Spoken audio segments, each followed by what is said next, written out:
Okay, we're going to continue our discussion about drama and elements of drama. So remember, we're talking about the genre called drama. And you should have already listened to the read aloud today. Miss Robledo read y'all a story today called The Puddle Puzzle. If you haven't listened to that yet, stop right here and go listen to that first. If you've already listened to the read aloud from Miss Robledo about the puddle puzzle, then you can continue right now.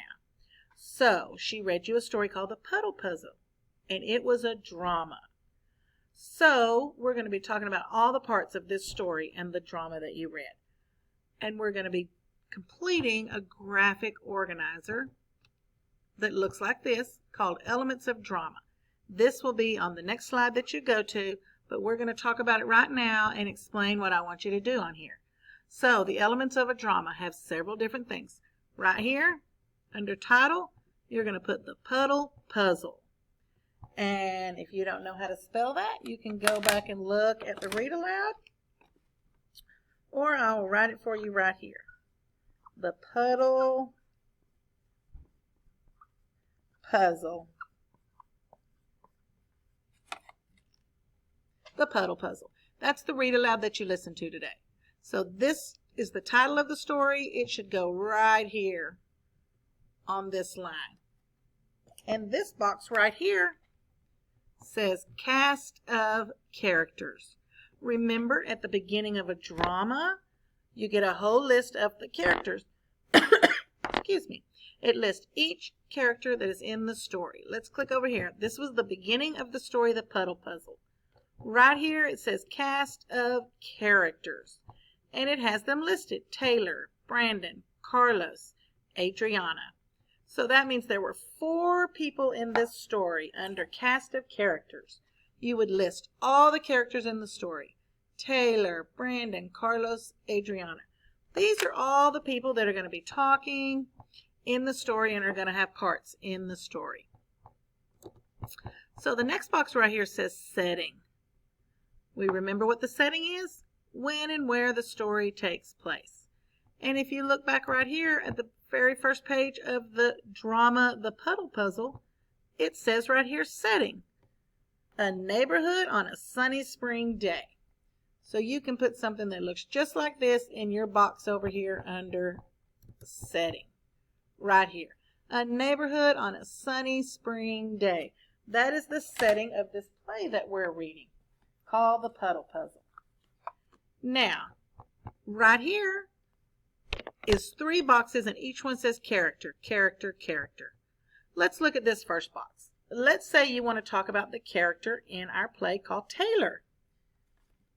Right there under character, you would write his name, Taylor.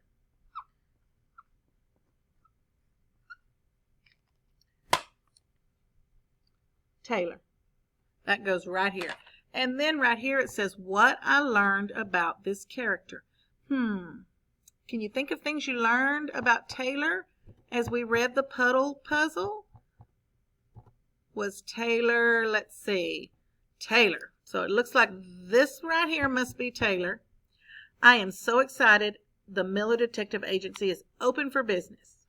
So you listen to the read aloud. Think about all the things that Taylor said or did within the story.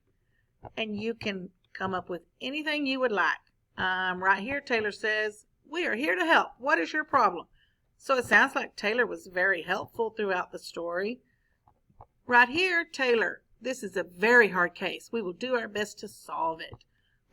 I can make an inference that Taylor is a positive thinker. He's like, it's a hard case, but we'll do our best to solve it.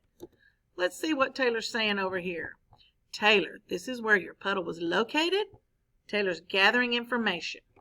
Right here it says Taylor taking out her notebook and writing. 1 puddle missing. She looks around. Maybe someone stole it. Was anyone around here? So Taylor right here is taking out her notebook. She's taking down information. So she must be really thorough with her job. She wants to do it correctly. Taylor, maybe it's hiding. I will look behind this bush. Nope, it's not there. So Taylor's looking. So several things I can infer or figure out about Taylor from the play is what I learned about this character. She's opening a detective agency.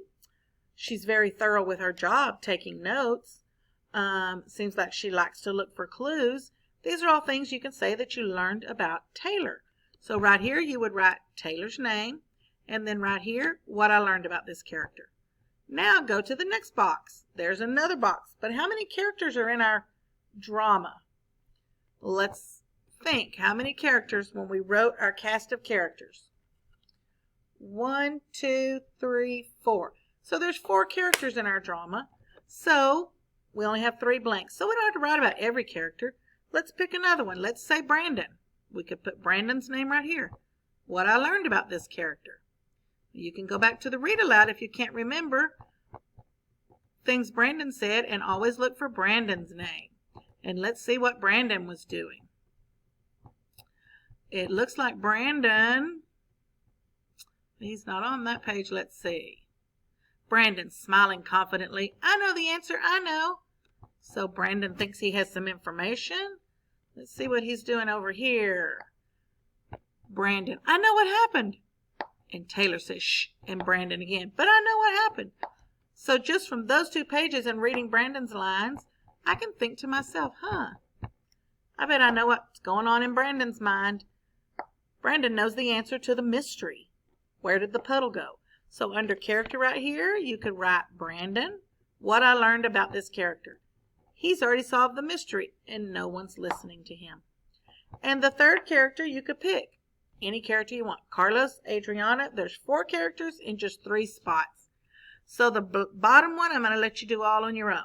You pick a character, you think about the story, and remember to go back if you need to and listen to Mr. Robledo read the story again and listen about the different characters and what they say. And you decide what you know about the character. You can go back and look where their names are in the story and see what they're saying to kind of give you hints. You can listen to Miss Robledo when she reads it and she's talking about each character, and you can figure out what those characters are thinking in their minds and what you learned about the character. So on the next slide, you're going to have this exact picture right here. So you're going to fill in the title. What was the title again? Let's think. The Puddle Puzzle. You're going to list the cast of characters. That's every person from the play. You're going to list the setting. What and when the story takes place. Where and when the story takes place is the setting. And then you're going to pick 3 characters to write their names in each box. And what I learned about this character. You're going to write it right there. What you learned about the character. So good luck.